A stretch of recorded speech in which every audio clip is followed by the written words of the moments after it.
A biting December wind whipped through Dust Devil Gulch, carrying with it the first flakes of a Christmas snow. The train, a dark beast against the whitening landscape, screeched to a halt, its arrival announced by a plume of grey steam that momentarily blended with the wintry sky.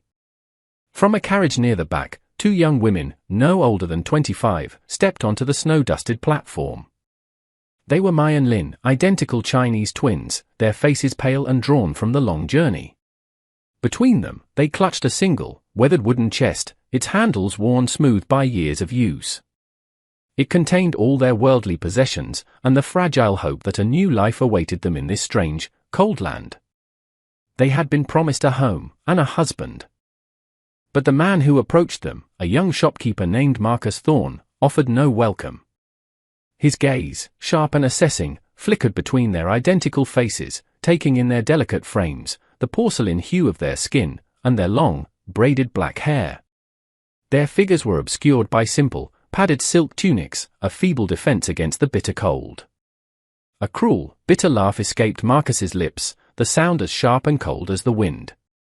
"I sent for a wife," he sneered, his voice cutting through the murmurs of the assembled townsfolk, "not a pair of oriental dolls. What in God's name am I supposed to do with two?" His words, sharp as a shard of ice, pierced their shared dream.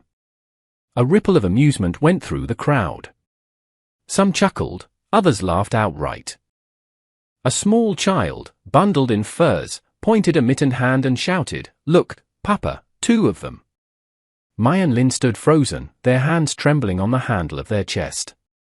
Tears welled in their almond-shaped eyes, blurring the faces of the mocking crowd. But with a shared, silent resolve, they lifted their chins, a small act of defiance in the face of their crushing humiliation. Marcus, with a final look of disgust, turned his back on them and strode away, disappearing into the swirling snow. The twins, their hopes dashed, slumped onto a wooden bench, the cold seeping through their thin clothes. They huddled together, a small island of misery in a sea of contemptuous stares and mocking laughter, abandoned in a world that had already cast them out. The desert wind, now a harbinger of a harsh winter, howled through the station, swirling the snow around the two Chinese women, left to clutch their chest in a silence filled with nothing but the bitter sting of humiliation. As the late afternoon sun began its descent, casting long, stark shadows across the snow-covered platform of Dust Devil Gulch Station, the echoes of cruel laughter still seemed to hang in the frigid air. Mai and Lin remained on the bench, their shoulders trembling intermittently, the old wooden chest a silent testament to their shattered dreams. The world, once a place of hopeful possibility, had shrunk to this dusty, windswept corner of a remote railway station. Amidst the dispersing crowd, one man had remained, a silent observer. He was a middle-aged rancher named Gideon Shaw, his weathered leather coat dusted with snow, his grey eyes as cold and unforgiving as the winter landscape. His face, etched with the lines of a hard-lived life, betrayed little emotion. He had lost his wife to a fever many years ago and had since lived a solitary existence on a stretch of barren land west of town. Gideon was not a man to involve himself in the affairs of others, but the sight of the two abandoned women, their proud eyes struggling to conceal their shame, had stirred something within him. He watched as they shivered in the cold, their silk tunics offering little protection against the biting wind. Without a word, he moved towards them. The remaining townsfolk fell silent, their curiosity piqued by the actions of the reclusive rancher. He was a man of few words, but his quiet resolve and the steady hand that was never far from the pistol at his hip commanded a certain respect. He stopped before Mai and Lin. They looked up, their tear-filled black eyes wide with suspicion, like cornered animals ready to defend themselves against another blow. Gideon offered no words of comfort, no questions about their plight. His voice, when he finally spoke, was raspy and low, the words barely audible above the howling wind. "Come with me." The twins froze, a storm of questions swirling in their minds. Was this another trick? Was this man seeking to take advantage of their vulnerability? But as they met his gaze, they saw none of the mockery or pity they had come to expect. All they saw was the stillness of stone, a reflection of the harsh, unyielding land he called home. He bent down, effortlessly lifting their heavy chest with one hand, then turned and walked away, his steps slow but certain against the backdrop of the falling snow. For a moment, the sisters hesitated, a silent conversation passing between them. They had nowhere else to go. With a shared glance of understanding, they rose and followed him into the swirling snowstorm. The road out of town was a treacherous, snow-choked path, and the wind lashed at their faces with icy needles. Gideon rode his horse, a dark silhouette against the white landscape, while Mai and Lin walked beside him, their thin-soled shoes quickly succumbing to the harsh conditions. Their feet were soon numb with cold, then blooded, but they walked on, their posture unyielding, their spirits unbroken. The journey was a silent one, the only sounds the creak of the saddle and the soft crunch of their footsteps in the snow. They were two foreign women in a world that did not want them, their eyes burning with a silent longing for a place to belong. As darkness fell, they arrived at a small ranch house, nestled deep in the open prairie. The wooden cabin was a humble dwelling, its fence leaning under the weight of the snow, the barn a dark, silent shape against the night sky. Gideon opened the door and gestured for them to enter. "There is room for you here," he said, his voice gruff. "If you wish to leave, you may do so in the morning. But if you stay, you will live as human beings." The sisters paused on the threshold, the warmth from within a stark contrast to the biting cold outside. Inside them, doubt and hope waged a silent war. That night, as they stepped into the first room they could call their own in years, they knew their lives had taken a new, uncertain turn. On their first morning at the ranch, Mai and Lin awoke to the sound of roosters crowing, the sound muffled by the thick blanket of snow that had fallen overnight. The wind howled across the prairie, a constant reminder of the harshness of their new reality. Pale light filtered through the cracks in the door, illuminating the simple, shared room. They had slept on a hard wooden bed, beneath a patchwork blanket that was worn but clean, and for the first time in a long time, their sleep had been undisturbed by cold or fear. In the kitchen, Gideon was already awake, the fire crackling in the hearth. Without a word of greeting, he pushed 2 bowls of bean soup towards them before returning to the task of slicing cured meat. The sisters ate in silence, their dark eyes stealing glances at the solitary man. He was weathered and silent, but in his movements, there was a quiet dignity, a stark contrast to the contempt they had faced in town. The day passed slowly. Gideon led his horse out to the field, his figure soon swallowed by the vast, white landscape. Mai and Lin, without being asked, began to clean. One took a broom and swept the floor, while the other straightened the chairs and mended a tear in the curtain with stitches so fine they were almost invisible. Their hands, delicate and unaccustomed to rough labor, moved with a quiet determination, a silent plea to prove their worth. By afternoon, Gideon returned, a bundle of firewood in his arms. The sisters rushed outside to help. He started to wave them away, but seeing the resolve in their eyes, he relented, setting the bundle down. Together, they carried it inside, their labored breaths mingling with the sound of the wind sweeping across the grasslands. As night fell, they sat at the dinner table, the dim light of the oil lamp casting a golden glow on Gideon's sun-worn face and the soft lines of the twins' cheekbones. The silence between them was heavy, a tangible presence in the small room. It was Lin who finally broke it, her voice soft but clear. "Why did you bring us here?" she asked, her English hesitant but understandable.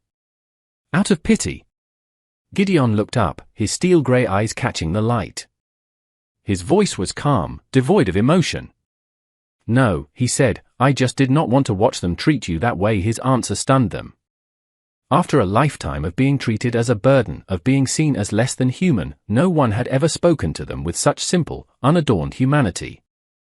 That night, as they lay in their bed, a strange sense of hope, a feeling they had long since forgotten, began to well up inside them.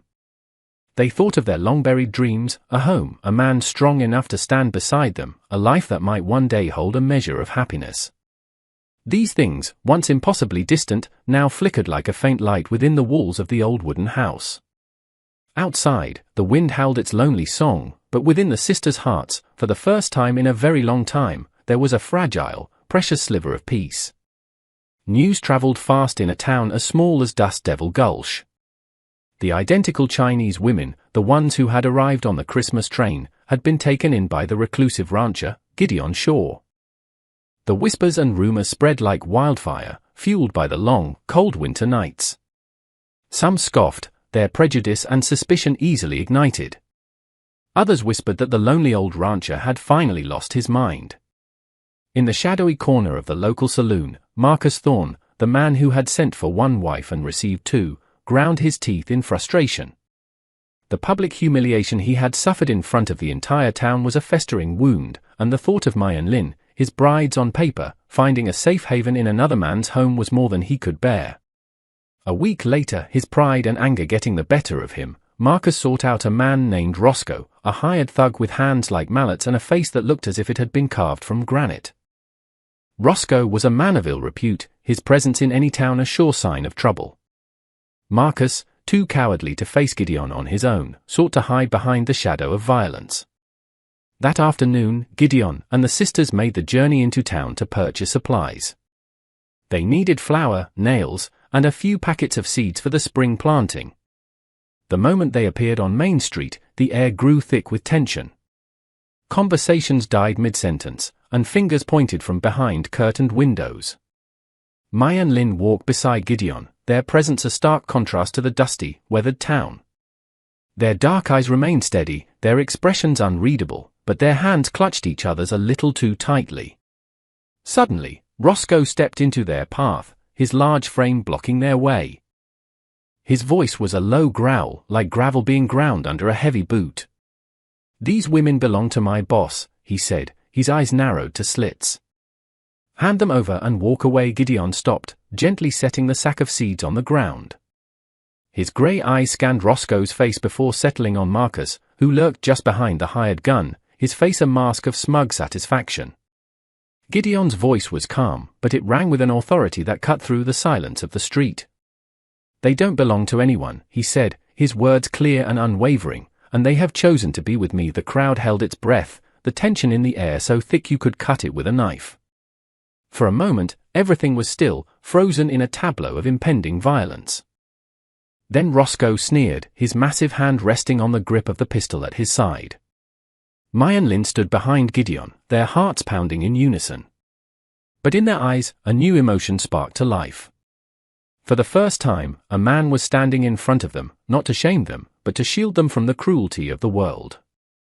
The air was thick with the imagined scent of gunpowder. The slightest movement, the slightest twitch, could set it all off. Gideon shifted his weight, moving half a step forward, his right hand hovering near the Colt at his hip. In the fierce, red light of the setting sun, his lean frame seemed to be forged from steel, as if the very spirit of the unyielding prairie had taken root within him. In the end, it was Marcus who broke. Fear, cold and sharp, won out over his pride. He pulled Roscoe back, muttering, "Not here." Not now. They retreated, but Marcus's eyes burned with a hatred that promised future retribution. As Gideon, Mai, and Lin left the town behind, the whispers resumed. Some nodded in respect, their admiration for the quiet rancher growing. Others shook their heads in scorn, their prejudice and fear of the unknown clouding their judgment. But inside the sisters, only one thought echoed, a silent refrain that warned them against the cold winter wind: "He stood up for us." In front of everyone that night, back at the ranch, as the snow fell softly outside, Mai sat by the fire and spoke of the future for the first time. Her voice did not tremble.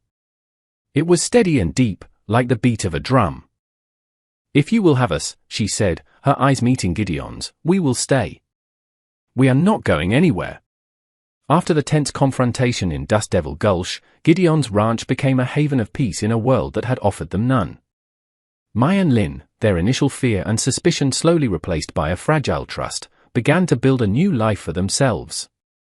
They tied their long, black hair back, their nimble fingers, once accustomed to the delicate art of embroidery, gradually growing familiar with the rougher tasks of mending fences, tending a small winter garden, and even helping to herd the cattle.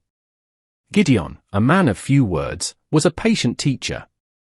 He showed them how to mend a broken fence post, how to feed the livestock, how to chop wood for the fire. And every morning, when he saw the two women walking steadily beside him, the emptiness that had long gnawed at his soul seemed a little lighter, a little less vast. One day, Gideon noticed that Lin's wrist was still swollen from a fall she had taken earlier in the week. Without a word, he soaked some medicinal herbs in warm water and gently applied them to the bruise. Lin winced at the initial contact but did not pull away. Her deep, black eyes met his, and in them, he saw not just caution, but something else, something new, gratitude. That night, as the fire crackled in the hearth, Lynn spoke, her voice soft and halting in the quiet room. In our village, she said, we were 2 mouths to feed. A burden. Always the ones they scorned, the ones they would send away. She paused, her gaze fixed on the dancing flames. But here, she continued, a faint tremor in her voice, we feel warmth. Gideon did not answer. He simply added another log to the fire, the flames leaping up to cast a warm glow on his sun-worn, wrinkled face. He gave a small, almost imperceptible nod. To him, the concept of home had ceased to exist the day a fever had taken his wife and child, leaving him with nothing but an empty house and a heart full of ghosts. But now, with the 2 sisters filling the silence with their quiet presence, he found that he no longer wanted to live in that house alone. Meanwhile, back in Dust Devil Gulch, in the smoky confines of the saloon, Marcus Thorne drowned his frustration and humiliation in whiskey. The shame of that day still cut him like a blade. He stole those women from me, he ranted to Roscoe, his voice slurring with drink. Right in front of the whole damn town. If I don't take them back, what kind of man am I? Roscoe, his eyes glinting with a cruel amusement, flashed a broken-toothed grin. Then let's wipe him out, he said, his voice a low growl. 1 old rancher and a couple of undersized women. Me and a couple of the boys can handle that. The plan was hatched right there at the bar, fueled by whiskey and a thirst for revenge. They would wait for a night when Gideon was out checking on the pasture, then ambush him, and force Mai and Lynn to return to town as Marcus's property. Back at the ranch, Gideon and the sisters remained oblivious to the storm that was brewing. They spent their days in quiet companionship, working together to build a new roof for the grain shed. When Gideon handed Lynn a hammer, Mai let out a soft laugh, a sound so unfamiliar that it startled even her. Laughter had never been a part of a life that had been shaped by rejection and hardship. At night, Gideon would sit on the porch, smoking his pipe, the smoke curling up into the cold night air, while Mai and Lynn sat nearby, mending clothes, their figures silent in the lamplight. In that silence, something burned low and steady, a fragile trust that was slowly, but surely, kindling into warmth. But down at the far end of the valley, Roscoe's wagon wheels had begun to turn, carrying with them a cargo of whiskey, gunpowder, and a burning hatred. Darkness no longer meant the quiet of the night, it now held the promise of a storm that was drawing ever nearer. A crescent moon hung low in the Arizona sky, its silver light casting an ethereal glow across the silent, snow-covered prairie. The wind whistled through the wooden fence, a soft, mournful whisper in the vast darkness. Gideon stood on the porch, his Winchester rifle resting against the door frame. The old dog at his feet let out a low, guttural growl, the hackles on its back raised. Gideon knew, with a certainty that chilled him to the bone, that something was coming. Inside the small cabin, Lynn fed another log into the stove, the firelight dancing across her face, casting flickering shadows on the walls. Her hand froze as she heard the dog's warning. Mai had heard it too. Their dark eyes, accustomed to the darkness, gleamed with an alertness born of a lifetime of survival, of learning to be wary of the world and the men in it. Then came the heavy thud from beyond the fence line, the unmistakable sound of horses' hooves pounding against the dry, frozen earth. Then more, then many. Gideon tightened his grip on the rifle, his voice low and hard. They are here. Before he could say more, the window shattered with a deafening crash, a bullet slamming into the ceiling beam above their heads. Lynn lunged to douse the main lamp, plunging the room into shadow, while Mai, reacting with an instinct born of desperation, grabbed the heavy iron skillet from the stove. Shadows moved across the yard, dark figures on horseback, their guns glinting under the pale moonlight. It was Roscoe Malone and 3 other men, their faces contorted with a mixture of greed and malice. Roscoe's voice, wild and feral, ripped through the night air. "Hand the women over, old man, or all of you die tonight." Gideon's answer was a thunderous gunshot, the bullet tearing up the dirt at Roscoe's feet. Gunfire exploded in reply, the night air filled with the deafening roar of pistols and rifles. Windows shattered, the firelight catching the shards of flying glass, turning them into a deadly, glittering rain. The sisters did not flinch. From the darkness, Mai hurled the heavy skillet with all her might. It caught one of the men square in the chest, sending him staggering back with a grunt of pain. Gideon, his movements cold and precise, covered her, a man who had fought in wars long past and had not forgotten the art of survival. Roscoe, his face a mask of fury, charged forward, an axe in his hand. He swung it down hard on the door, the wood splintering under the force of the blow. Steel flashed in the firelight. Gideon pulled the sisters back, shoving a heavy wooden table against the door. "They are not coming through this threshold," he said, his voice like stone. Mai and Lin looked at him, their eyes fierce and warm at once. For the first time in their lives, they were not fighting alone. Outside, Roscoe and his men howled like a pack of wolves, hurling torches onto the thatched roof. Flames burst into the night, illuminating their snarling faces. But inside the small house, a weathered rancher and two determined women stood side by side, their weapons ready, their hearts beating as one. That night, the wind carried the scent of smoke and the sound of gunfire, and above it all, the fire-forged will to survive, and a new kind of faith, born from blood and flame. The flames roared, a hungry beast devouring the thatched roof, sending a shower of ashes swirling into the night wind. The cattle in the barn, terrified by the gunfire and the crimson blaze, wailed in a chorus of panic. Gideon, his face grim and set, backed into a corner, reloading his Winchester as he watched the chaos unfold through a narrow crack in the door. Outside, Roscoe Malone and his men were circling the cabin, their intent clear, they were going to burn the whole damn place to the ground. "They're trying to burn us out," Gideon muttered, his voice a low growl. Mai and Lin stood beside him, their faces streaked with sweat and soot. They knew, with a certainty that was as cold as the winter night, that they could not win a prolonged gunfight. They exchanged a look, a silent communication that spoke volumes, a plan forming between them without a single word being spoken.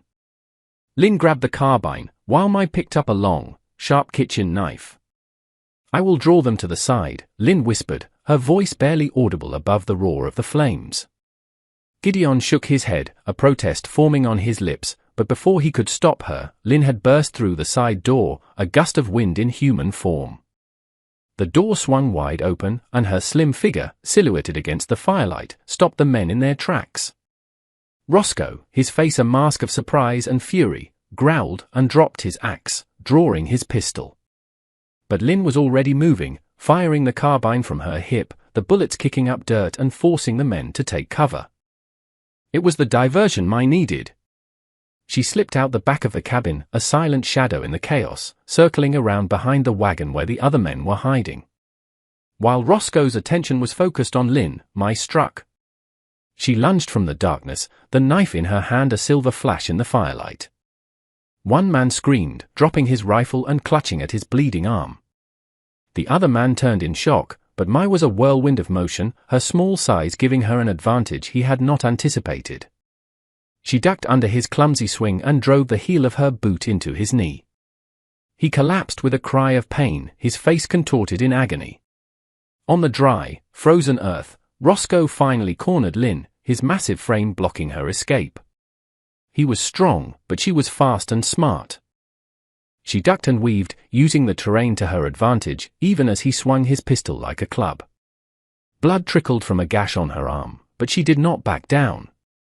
She roared, a sound of pure, unadulterated defiance, the sound of someone who would never submit. Roscoe, bellowing with rage, hurled her off with all his strength. They tumbled down a small slope, kicking up dirt and sparks from the fire. He grabbed her by the hair, his fingers twisting in the long, black strands, trying to pin her down. But just as he raised his hand to strike, Mai appeared behind him, swinging a heavy piece of firewood with all her might. The wood connected with the back of Roscoe's head with a sickening thud. He gasped, his eyes wide with surprise, and then collapsed to the ground, unconscious.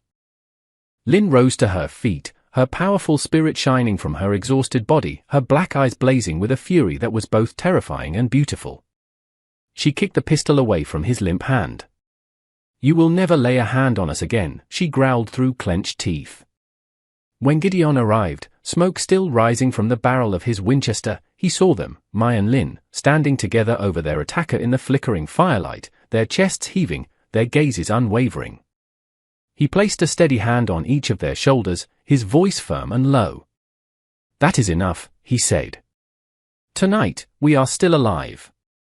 That is victory." The ash from the fire floated down around them, a soft, grey curtain falling on a battle that had been written in flame and fury.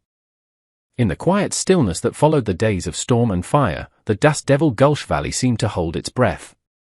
Franklin Pierce, his pride and his reputation in tatters, vanished from the land, unable to face the shame of his humiliating defeat.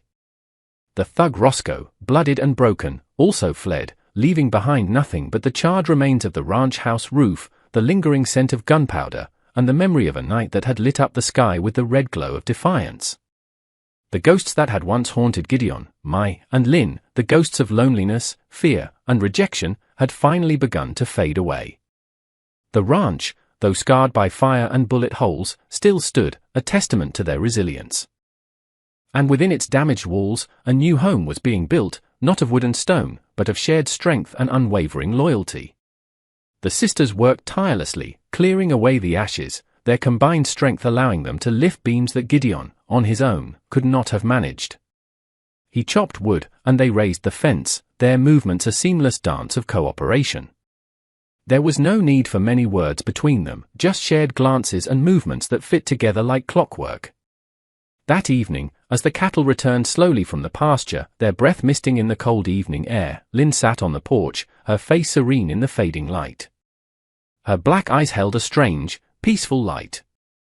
She placed a hand on her belly and whispered to her sister, "I never thought I would live to call any place home." Gideon stood beside them, silent for a long moment, then wrapped an arm around Lynn's shoulders, his other hand resting gently on Mai's. It was not a gesture of impulse, but a decision, a commitment that had been forged in the crucible of shared adversity. In the red light of the sunset, which washed over the fields in a blaze of color, he was no longer a lonely rancher, and they were no longer castaways. They were three broken souls who had found each other, their shattered pieces mended by choice and circumstance. The townsfolk still gossiped, their whispers and cruel names a constant reminder of the prejudice that still lingered in their hearts. But Gideon paid them no mind. He walked with both women through the market, his quiet dignity a shield that deflected their scorn. The way he stood beside them, a silent protector, quieted every mocking laugh, and soon, the town no longer saw the strange foreign women. They saw a family, unconventional, yes, but strong and unyielding in their unity. A month later, the doctor from Prescott came to check on their wounds. He smiled as he delivered the news to Gideon. Lynn was pregnant. The words, spoken in the quiet of the small wooden house, lit a fire of joy in their hearts. Gideon sat on the steps for a long while, his eyes on the open fields, the smoke from his pipe curling in the crisp winter air. The pain of losing his wife and child, a pain that had been his constant companion for so many years, slowly began to fade, replaced by the image of a child yet to be born, a child who would be a part of this new, strange, and wonderful family. On the final night of summer, beneath the wooden porch, Lynn rested her head on Gideon's shoulder, while Mai sat beside her, a hand resting on her sister's growing belly. Together, they watched the star-dusted sky in a comfortable silence. Out there on the vast, open prairie, they were no longer lone survivors, buffeted by the winds of fate. They were a family. And in the harsh, unforgiving land of the West, they had learned a valuable lesson: no one chooses where they are born, but they can choose who they live with. A home, even one built from charred timber, stands stronger than any fortress when it is held together by the unbreakable bonds of love and trust. That is family, the greatest treasure a person can have.